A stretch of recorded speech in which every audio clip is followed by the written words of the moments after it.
تبارك وتعالى أنه قال يا عبادي إنكم تخطئون بالليل والنهار وأنا أغفر الذنوب جميعا। ওই আয়াতের তাফসীর, ওই আয়াতের ব্যাখ্যা। হাদিসে নবী বলেন যে হে আমার বান্দাগণ, আল্লাহ পাক বলতেছেন তোমরা দিনে অথবা রাতে যেই গুনাহগুলো তোমরা করো, তুখতিউনা বিল-লাইলি ওয়ান-নাহার। মাইক দেখেন, আরে ভাই আপনি পিছনে তাকাইতেছেন কে? মাইকের সাউন্ড গেছে গা, ব্যাক করুন। হাদিসটা দেখেন, হাদিসের অর্থটা আল্লাহ পাক হাদিসের মধ্যে বলেন, নবী বললেন তোমরা যদি দিনে রাতে গুনাহ করো, তুখতিউনা বিল-লাইলি ওয়ান-নাহার, অপরাধ করো দিনে অথবা রাত্রে। আর মানুষের গুনাহ দুইটা সময় হইতে পারে, রাত দিন ছাড়া তো আর কোনো সময় নাই। কেউ কইব হুজুর সকালে করবো, আরে বেটা সকাল কি এটা দিনের বাইরে? কেউ যদি কয় ফজরের টাইমে গুনাহ করবো, ফজরটাও রাত্রির অন্তর্ভুক্ত। যখন থেকে রাত্রে রক্ত শেষ হবে তখন থেকে দিনে রক্ত শুরু হবে। মানুষ গুনাহ করবে দুই টাইম, দিন রাত। আল্লাহ বলেন দিবানিশি যদি গুনাহ হয়ে যায়, তুখতিউনা বিল-লাইলি ওয়ান-নাহার, আল্লাহ বলেন আনা ওয়া আনা আগফিরুয যুনুবা জামিআ। শুনে রেখো, দিবানিশি যদি তোমার গুনাহ হয়ে যায়, আমি আল্লাহ তোমার জন্য আমি প্রতিশ্রুতি দিলাম, তোমার জন্য আমি আল্লাহ ঘোষণা দিলাম, আমি আল্লাহ তুমি তোমার রবের কাছে যদি ক্ষমা চাও, আস্তাগফার পড়ো, ফাস্তাগফিরুনি আগফির লাকুম, যদি তুমি তোমার রবের কাছে মাপ চাও, ক্ষমা চাও, আমি আল্লাহ সাথে সাথে ঘোষণা দিলাম তোমার দিবানিশির সব গুনাহ আমি আল্লাহ মাফ করে দেব। যত গুনাহ যত বড় হোক, তওবা ইস্তিগফারের পরে আর কোনো গুনাহ থাকে না। গুনাহ যত বড় হোক, আল্লাহর ক্ষমার পরে কোনো গুনাহ আর থাকে না। তবে আমাদের দেশে একটা ভুল বুঝাবুঝি আছে, তালাক দিয়া যায় আস্তাগফার কইরা বেডি লে আমারই বাড়িতে গেছে। এটা তো গুনাহ না। আরে ভাই তালাক দেওয়া কি গুনাহ? বলেন তালাক দেওয়া গুনাহ? মাসলা জানেন না? আমি যদি আমার স্ত্রীকে তালাক দেই, এটা কি গুনাহ? এটা তো জায়েজ আছে, এটা তো গুনাহ না।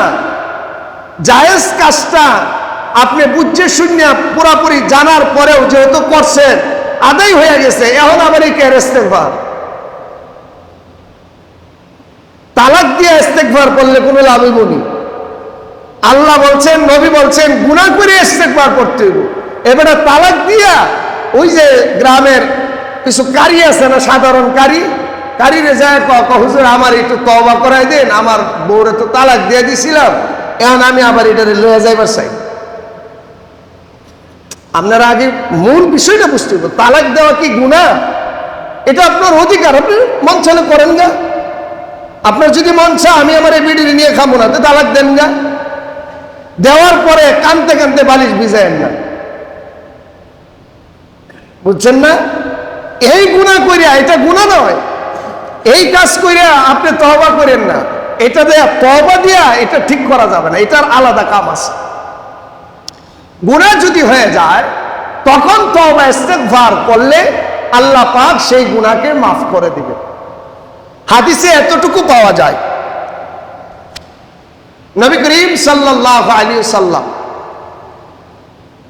কতবার ইস্তেগফারের কথা শিখাইছেন, উনি নিজেও করছেন।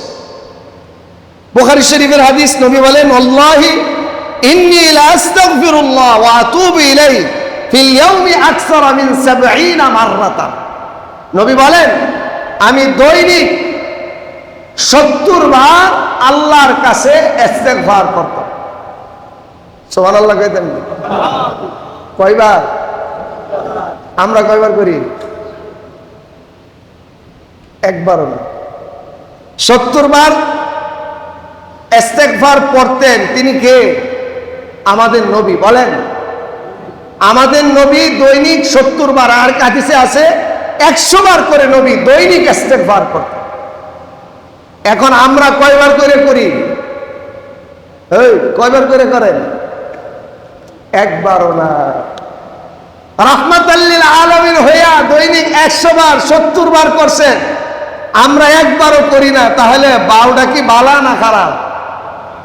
আচ্ছা, তাহলে আমরা বুঝলাম ইস্তেগফার একটু বেশি করে পড়া দরকার। কথা ঠিক না?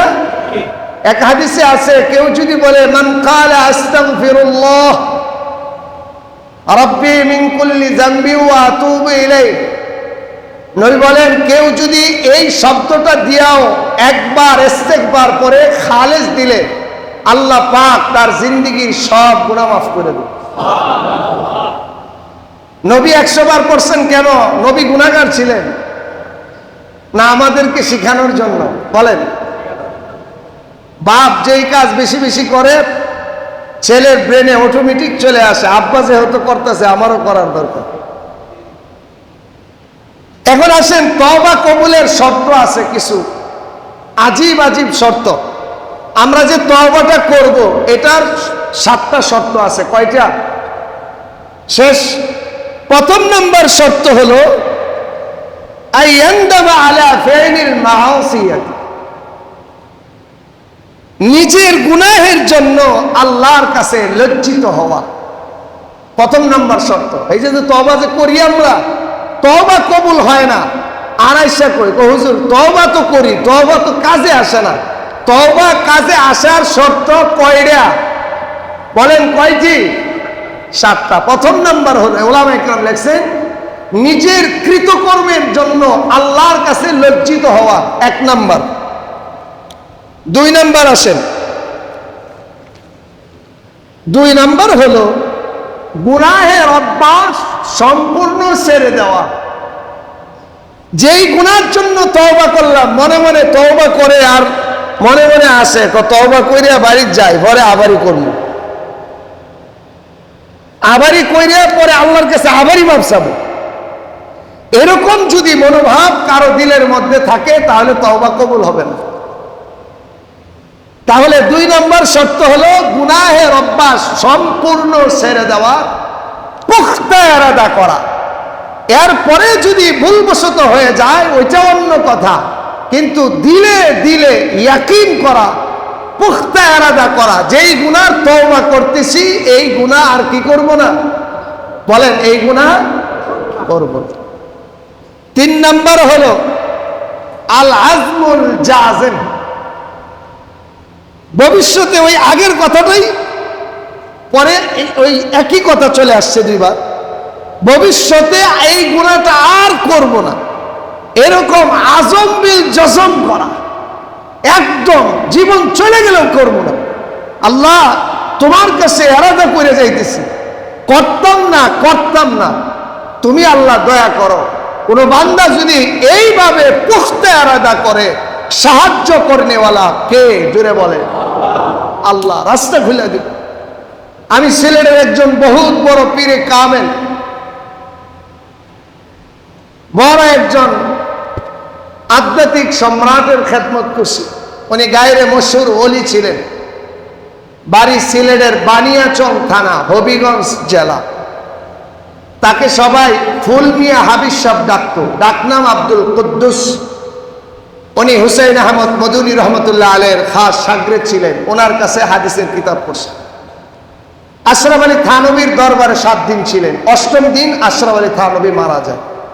আমি ছাত্র জীবনে কোনো এক উসিলায় তাকে পাইছিলাম, অনেকদিন ওনার খেদমত করছি। শেষ বয়স একেবারে 86, 87, 90 বছর বয়সে ওনাকে আমি পাইছিলাম। ওই সময় আমার বয়স কম, আমি মাত্র ছাত্র, মাদ্রাসায় পড়ি। উনি বলছিলেন, তুমি যদি বাঁচতে চাও, সিলেটের ভাষায়, তুমি যদি বাঁচতে চাও আল্লাহ তোমারে বাঁচাইবা। কি বলছিলেন? তুমি যদি বাঁচতে চাও কে বাঁচাইবেন? আমরা বলি যে হুজুর কোম্পানির চাকরি করি, ওই জায়গায় জব করি, ওখানে এইটা করি, নামাজের সুযোগ দেয় না, এই দেয় না, সেই দেয় না, সম্পূর্ণ ডাহা মিথ্যা কথা। আসলে দেখবেন তার দিলেই ওই রকম ইতমিনান নাই। কথা কোন ঠিক কি? বাংলাদেশে আজ পর্যন্ত এরকম কোন ফ্যাক্টরি বাহির হয় নাই আমাদের মুসলিম সম্প্রদায়কে নামাজের নিষেধ করবে। এটা অত্র এলাকাতেও নাই, কোথাও নাই। শুধু দুর্বলতা আমাদের, আমরা মালিকের উপরে দিয়া দিয়েছি। কথা কন? বহির্রাষ্ট্রে বিধর্মী দেশে যদি কোনো মানুষ নামাজ পড়ে, রাষ্ট্রীয় সৈনিক দ্বারা তাকে নিয়ন্ত্রণ করে রাখা হয়।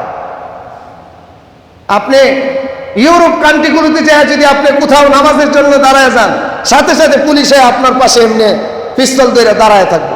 নামাজ শেষ করবেন, ওরা পরে চলে যাবে, ওদের ডিউটি শেষ। আল্লাহু আকবার কইতেন না ভাইয়া? আসলে আপনার দিল তৈরি হয়েছে না, দোষ দিয়ে দিচ্ছেন আরেকজন। ওই পিসাব বলতেন, তুমি যদি বাঁচতে চাও আল্লাহ তোমারে বাঁচাইব।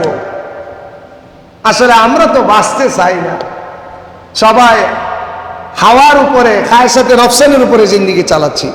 চলেন 4 নম্বর হলো, যেই সমস্ত আমলগুলো কাজা হয়ে গেছে, করতে পারি নাই, ছুটে গেছে, বান্দার হক আছে। বান্দার হক যদি ছুটে যায়, কিয়ামত পর্যন্ত আল্লাহর কাছে তওবা করলে আল্লাহ মাফ করত না। বান্দার কোনো হক যদি কেউ ঠকায়, সরাসরি বান্দার কাছে যাইয়া মাফ চাইয়া সংশোধন করার দরকার আছে না নাই? কিছু চোরেরা আছে, চোরেরা, এরা বোনের হক ঠকায়। আচ্ছা, এই কথা কষ্ট দিয়ে তোরা